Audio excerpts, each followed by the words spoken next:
Alright, we're leaving Guadalupe Mountains National Park. We've been camping here 2 nights.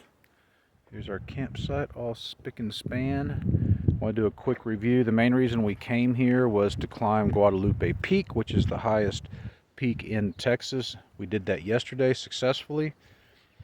Overall, I would say this campground's probably like a 4.0. It's not the best for sure. I don't think they had a lot of foresight and forethought when they laid this out and made it. But it serves its purpose if you want to come hike Guadalupe Peak. The wind is relentless here. We did have some breaks in the wind the first day we got here, but the first night and then all day yesterday and all night last night and this morning, the wind has just been pretty intense. The sun is coming up. The east is that way. Guadalupe Peak is on the back side of that hill, that mountain, but that's the mountain you have to climb up before you go around the back side of that mountain around, and Guadalupe Peak's over there. You cannot see it from the campground. The ground here was very, very hard. Probably some of the hardest ground we slept on. Even some of the gravelly spots we slept on in Arizona were softer. This ground was pretty hard, like concrete. No shade. There was no shade at our campsite. There are a couple of campsites that seem to have some shade available.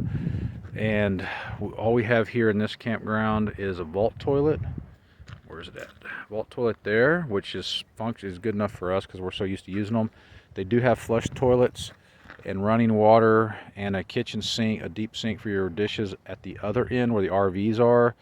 But it's really far walk up there, so like I said, they didn't really think all this out very well. Will we come back to Guadalupe Mountains? Probably not. I probably won't. I don't know, of course, if my kids will in their lifetime. We did, like I said, we came to summit Guadalupe Peak, which we did.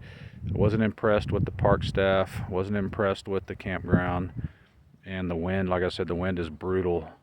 So I would recommend it for maybe an overnight. Come hike the mountain and then sleep one night and then head out, or sleep one night, hike the mountain and head out.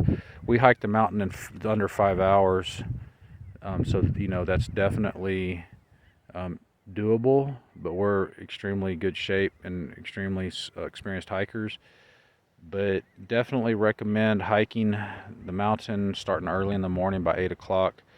We were coming down around 1, and there were people just starting the hike, and it's a pretty intense hike for as short as the distance is, and as short as the summit is, as low as the summit is. It's a pretty intense hike.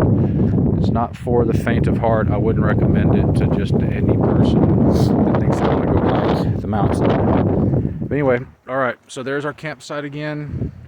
A 4.0 could be better. They could improve it, and they could definitely improve the trail up to Guadalupe Peak. All right, we're headed to Big Bend now.